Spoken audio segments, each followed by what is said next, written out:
avoid hiring a relative. Bakit? Pag umaabusan na yung relative at tinanggal mo, ito na yung nanay, na tiya mo, iiyak-iyak sa'yo. Inalagaan kita nung maliit ka. Pinsan mo lamang, tinanggal mo pa. Wala, sira na ang yung sound judgment. No? Do not hire a fool. Do not hire someone you don't really know. And listen to this, don't hire the easily available. Pagka po biglang may opening na trabaho bukas, available agad siya, huwag kayong matuwa available. Ang isipin nyo, kung ang taong ito ay productive, bakit siya available? Ba't wala siyang ibang trabaho? No?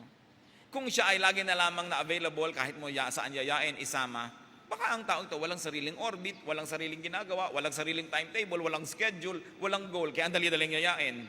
Hindi daw ito ang mga dapat nating isinasama sa ating mga proyekto, sa mga mahalagang gawain, at lalong-lalo kung kayo po ay may pagawaan, these are not the types of people you hire.